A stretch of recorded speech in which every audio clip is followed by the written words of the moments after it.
kung bakit ko ginawa itong program. Kasi mayroon akong isang client na PMBE at saka nahirapan siya kasi maraming mga documents, hindi niya alam kung anong ipapasa, lalo na yung financial statements. Stress na stress siya kasi hindi siya marunong gumawa ng financial statement.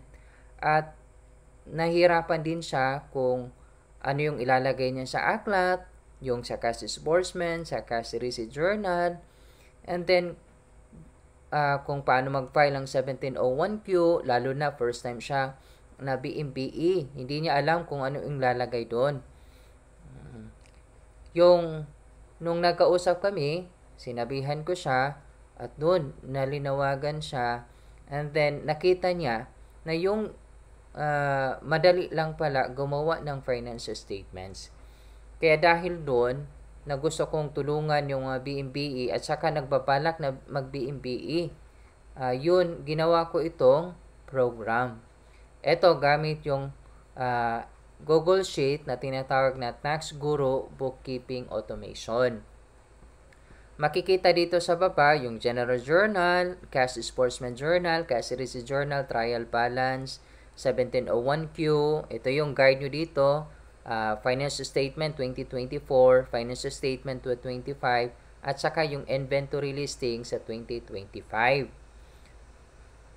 Ngayon, yung gagalawin nyo lang dito is yung General Journal.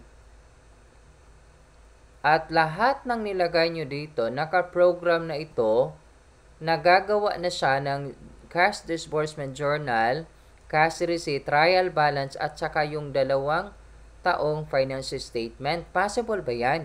Yes, possible. Kasi naka-program na ito. At hindi lang yan. Hindi na kayo mahirapan kasi madali lang tong gawin. Halimbawa, no, ito yung mga transaction. Ilagay ko dito, no, yung mga transaction para at least makita nyo. Yan.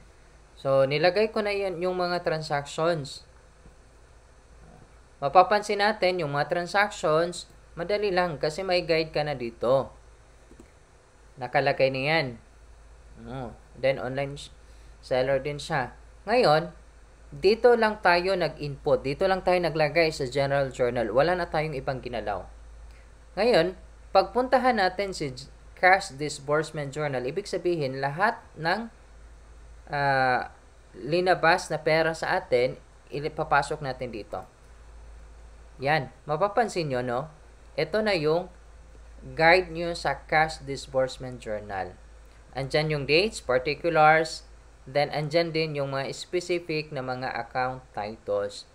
Now, kung hindi nyo alam yung mga account titles, well, turuan ko kayo o ako mismo yung magbibigay ng account titles depende kung anong klase ng business mo. Kaya, pag bumili kayo nito, tailored yung ibibigay ko sa inyo. Hindi nyo kailangan yung mga account titles na hindi nyo naman kailangan. At tingnan din natin yung Cash Receipt Journal. Cash Receipt Journal, makikita natin yung owner's capital, then yung sales. Diyan na yan, papasok. Okay? Then, ito yung kagandahan, mayroon na tayong trial balance. Imagine, no? Dahil lang sa General Journal naglagay tayo, mayroon na tayong trial balance. At hindi lang yan natatapos. Tingnan din natin yung guide nyo sa 1701Q. Since malapit na yung filing sa April 15, well, mag-start na tayo kasi kailangan na natin mag-file. Dito, makikita natin yung 1701. Ngayon, pag pumunta kayo sa version 2018 ng 1701, doon sa line number 19, dahil BMBE tayo, kailangan i-click yung yes. Once na i-click yung yes, makikita natin yung mga information nito. Halimbawa, yung sa Schedule A, yung basis of tax relief. So, hindi na rin kayo mababahala kung anong ilalagay kasi ilalagay ko na rin dito yung mga basis.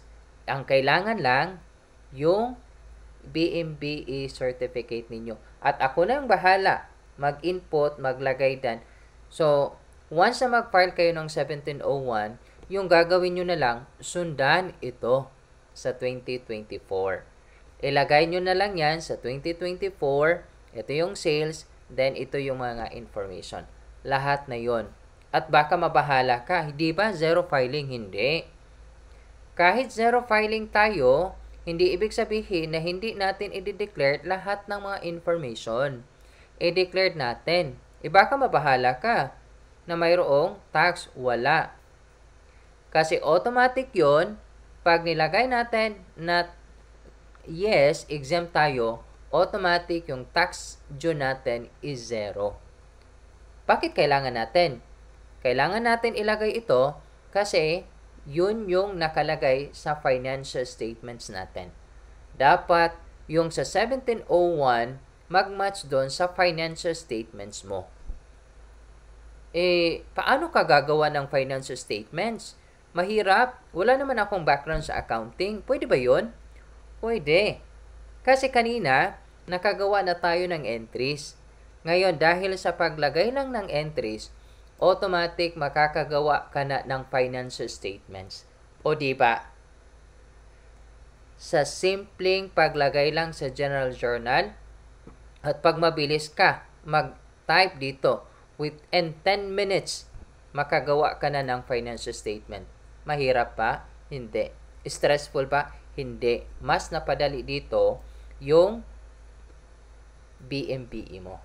Kaya instead na mag-focus ka, mabahala ka, ma-stress ka kung paano gawin yung financial statement, well, hindi ka na mapapahal, hindi ka na ma-stress.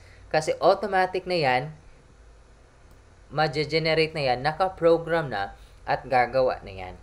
Anong gagawin ko dito? Yung gagawin mo dito, control P mo lang. Lalabas na yan yung print settings. I-print mo na lang yan, then yan yung ipasa mo. O diba, within less than 10 minutes, nakagawa ka na ng financial statement, at hindi lang yan. Kung bibilhin mo to, mayroon din sa 2025. So, hindi ka na mamomroblema. Hindi ka na magbabayad taon-taon para sa financial statements mo. Automatic na ito. Wala ka nang gagalawin. Hindi ka na mababahala kung ano mangyari o baka ano mangyari sa format, sa formula. Wala, kasi nakalak to. Hindi mo pwedeng ma-edit. Malalagyan mo lang dito sa general journal. Yun lang. Tandaan mo. General journal lang yung gagalawin mo. Lahat dyan ipapasok mo. Lahat ng transaction ipapasok mo na yan. At automatic, naka-program na yan. Papasok na yan dito sa lahat ng items. Mayroon ka ng cash disbursement, cash receipt, trial balance, 1701, 2 years na financial statement, at pabonus. Mayroon ka ring inventory listing. O diba? In just one program, hindi ka na ma-stress. Ano pa yung kagandahan dito pag bumili kayo? Yung iba kasi, pag bumili ka sa iba, walang financial statements. Bakit? Gusto nila na sila yung gagawa. Separate. Di magkano? At least 2.5 yung babayaran mo na yan. 2.5. Ang mahal, di ba? Every year ka magbabayad. Tapos, pag mayroon man, hayaan ka na lang. Ako, pag bumili ka sa akin, hindi kita papabayaan. Walang iwanan.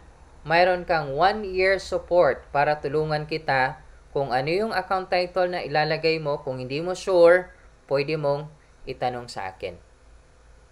Tapos, hindi ka na mababahala na baka anong mangyari sa laptop mo while kasi naka-online to. So, anytime na anong mangyari sa laptop mo, pwede mong ma-access sa ibang gadget mo. O diba? So, hindi ka na ma-stress kung anong mangyari sa laptop mo. Ano pa? So, kung bibili ka rin sa akin, kung ano man ang mangyari, sagot kita. I-troubleshoot natin. Walang problema. Madali lang yan. At few minutes, ma-troubleshooting na yan. Okay? And then, Pag bumili ka rin, mayroon kang 30 minutes na pag-usapan natin kung ano yung mga account titles na pwedeng gamitin mo at pwedeng isali natin. So, magkano ba yung presyo nito? Kasi kung bibili ka, kung magpapagawa ka nito from bookkeeping, magpapa-file ka ng 1701Q, magpapagawa ka ng 2 years na financial statement, aabot yan ng 10,000. Di ba ang mahal? 10,000. Pero, itong tools, discounted na ngayon. From 3,500, ginawa na lang 3,000. E di ano pa yung hinihintay mo? Ngayon na yung pagkakataon mo na matanggal na yung stress mo. Pasimplihin na lang natin. At sigurado na hindi ka na ma-stress, kundi mayroon ka ng panahon para makafocus sa pagpalago ng business mo. Ano pa yung hinihintay mo? Bumili ka na.